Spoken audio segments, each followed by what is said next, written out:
Hello everyone, welcome to another daily dose of gaming news and all that good stuff. As always, before I proceed, I'm also published on Rumble and I'm on these platforms here.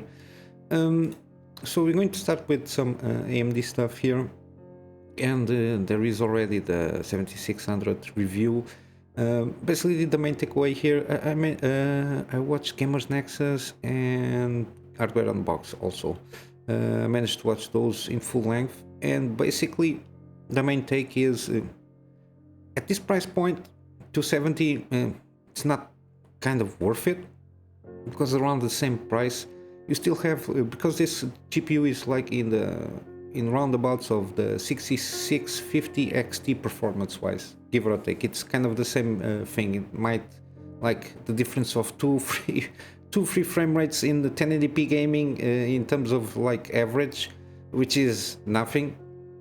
So basically the only thing that might have an advantage is the AV1 encoding if you plan to use it, but at this low end, I don't know if it compensates or not, but still it's basically a feature only on these latest GPUs.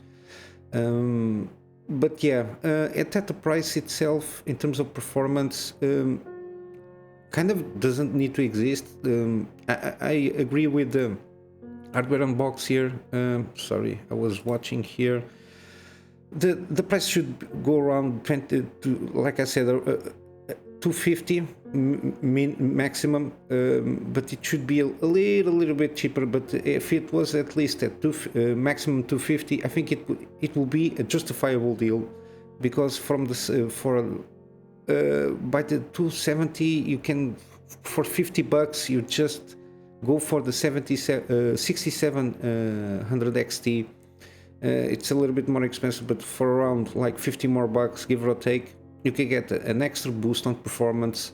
I'm not sure if this 1440p is correct, but yeah, it offers more VRAM, because this GPU, the 7600, can be cheap now and it play games 1080p, but again, the limitations of the VRAM quantity, which is only 8 gigabytes, and in fact the memory bus on these low-end GPUs is limited to 128 bits.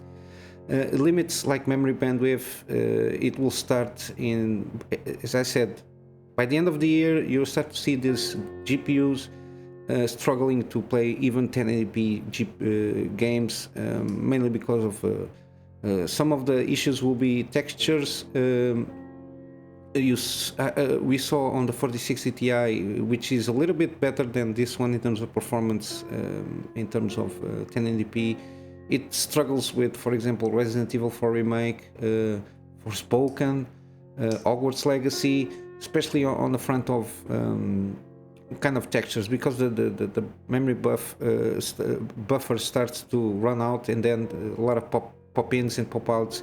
In some games, depending on how they handle textures, you can get like a lot of stuttering, or you can have basically no stuttering, but a lot of textures popping in and out, which is very annoying in terms of if you are playing a game. So basically you're just buying a GPU at this point to by the end of the year start lowering like the settings in all, basically in all new games.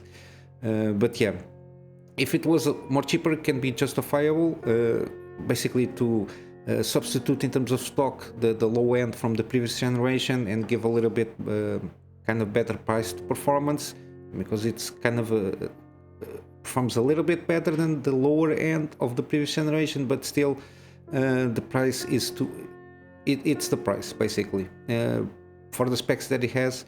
Again, we need to start seeing, I think this generation is basically skip generation, unless you really need to buy a new GPU, or you have like a very old, like at least two generations before, and you're really struggling to play your games or do whatever you need to do, and maybe you need basically like AV1 encoding.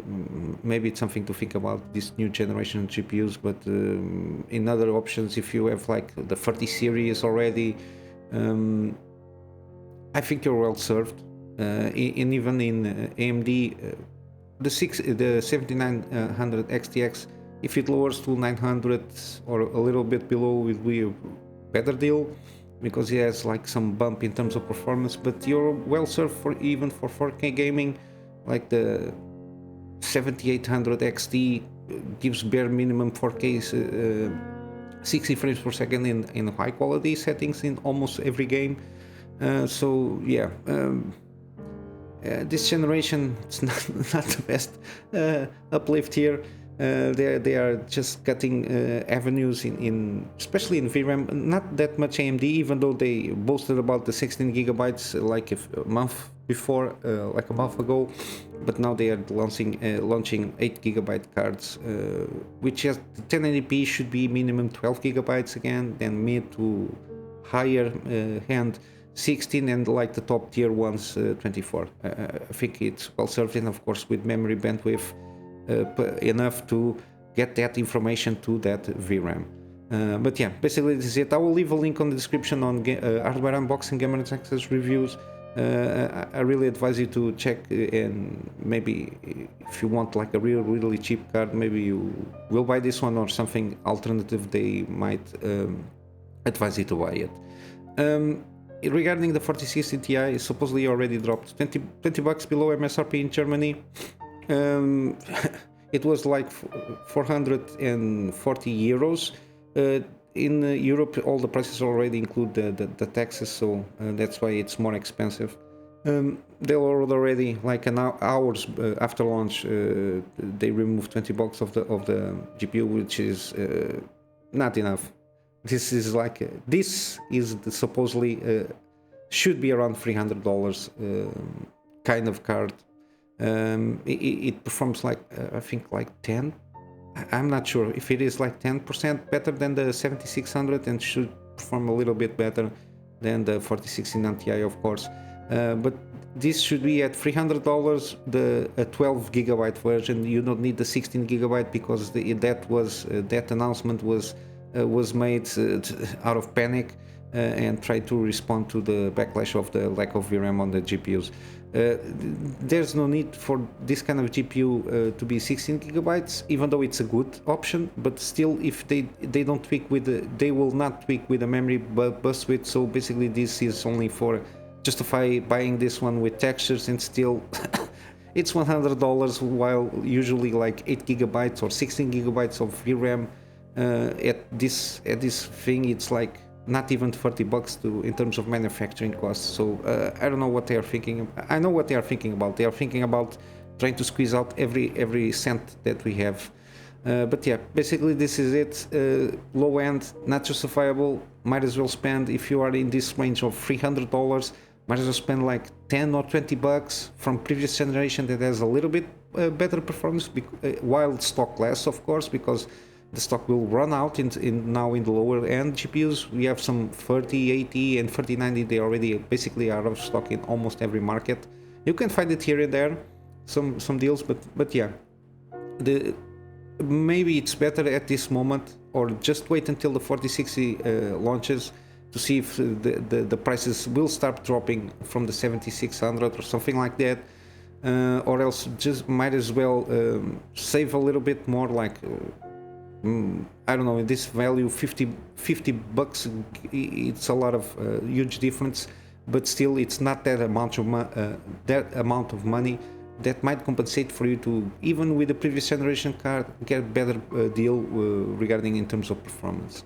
But yeah, I don't know what to tell you. There are basically no good options here. I managed to check this out when it came out on CES. This kind of technology, Airjet. I think I managed to speak this in the channel here, which is like Airjet, like a radical solid state cooling solution. It was here Gordon that went there with the engineers and check out how the technology works. It basically, it's like membrane vibrating that basically forces air to pass through. It still needs like vent ports per se, so that the air can pass through, of course. But the way they go about it is basically it's fanless solution, and it's not a passive cooling solution. So it's an active without fans a cooling solution, which is kind of revolutionary, especially in this kind of devices here, which is like the Zotac mini PC or whatever they are calling it. Yeah, latest mini PC. I will leave the link here of the article with the video. Basically, these are the coolers here, and they just connect directly on the chip itself. They have like the cooling solution and the fin stack. It's not a fin stack. It's I'm forgetting the technical name. So it should be around here on the on the article. But yeah, it's pretty impressive. I don't know if this can be like, for example, applied to like even Steam Decks and everything, because I think this is like scalable. You can stack up several solutions to cool something, and I think they are working on more wattage solutions to cool down. But yeah, it seems very interesting. I'll leave the link here because it's very interesting and bring awareness to this kind of solutions which are for portable devices. I think it's very interesting. Now in gaming news, there was the PlayStation showcase. I managed to see clips here and there. I found some games interesting, others it's like the main thing of like PvP shooters, and it's not for me. I will try to make today still a video covering the things that interested me, because I'm going to try to find articles that mention something like the things that interest me, and I will try to rewatch the live stream to catch up some stuff that I might have missed that caught my eye, but I cannot like remember at the moment. But yeah, still, I will not talk about for now the showcase. So not much less. There is less news here, which is Embracer Group stock prices following cancellation of a deal that they have for 2 billion. They are a very impressive group. They have at the moment 850 IPs, 130 development studios, and more than 200 games in development. They are not, of course, all AAA games, as you might imagine. But yeah, there was kind of a deal that it was like the report, the quarterly report they were talking about. I think they think Dead Island 2 performed well. In other games, not that much, but I think it was like a huge deal they were trying to get through with $2 billion. But yeah, it went sour. But yeah, the rest of the company seems to be on schedule, launching their games like Remnant 2, Warhammer 4000 or 40k, Space Marine 2, Payday 3. There is more games that I know that they are going to launch, but I forget the names of the games that are going to launch. They are not. I think it's more like indie games. But yeah, seems that the $2 billion deal didn't went through. So in the short term, of course, stock crashes, but they will recuperate when the games start launching from their IPs. Prince of Persia, Sense of Time remake has been fully rebooted. It is now in conception phase. No info from the showcase regarding this one. This Ubisoft, they are completely struggling. There was like announcements that the remake was in 2020, but then they scrapped, then they removed from the studio. I think it was Ubisoft Pune and Mumbai they were working on, and then they delivered to the original studio from the Prince of Persia stuff, which is the Montreal, I think. I'm not sure. One of those. Maybe we'll get some news. I don't know when. Maybe even this year. I like some of the Prince of Persia. The Sense of Time was pretty decent. There were some other games from Prince of Persia that I liked. I remember playing the original one, which was the 2D, I think in floppy disks or whatever it is, black and white. It was very difficult, but yeah, good old times. Now I'm going to wrap up with some gaming deals. Today we got the last day for Metro series stuff here. We still get to manage to, I think you can still claim this one, the complete edition from Metro Last Light. But you have the Redux editions 80% off, plus the Exodus one also 80%. So if you didn't grab this deal, please do. It's until the end of the 25th. At my time, it's already 1 o'clock, but yeah. And also Bioshock, by the end of the month, the collection, it's the remastered versions for the first two games, and then Bioshock Infinite. I'm not, it is 80% off. I'm not sure. Bioshock Infinite already have in my library. I don't know if the price here should not be taking in account Bioshock Infinite, but yeah, should be around 15 or maximum 20 bucks, the free games, which they are a good trilogy. Could have been better, but they are not a bad trilogy to play with. And yeah, also finally we got the GOG Bethesda publisher sale. It's also almost finishing. We got the usual stuff: Wolfenstein, Dishonored, The Evil Within, Prey. It's one of those very underrated games. Yeah, Wolfenstein Old Blood, The New Order, yeah, the Heretic ones, everything Bethesda basically, it's here, even the older games, no DRMs, which is always good. And yeah, I will leave all the links from what I've been talking about today, and I'm going to wrap up with my GoGetFundMe for me to upgrade my PC to get better, more content from my private clients and start doing some video stuff for them. In the meanwhile, in my free spare time, I will continue to do the gaming news stuff here daily in better quality, and also start doing some scripted stuff from me to do some kind of deep dives here and there from things that are more interested here. And of course, resuming my gameplays, and possibly in the near future doing probably some live streams. I don't know, we'll see how it goes.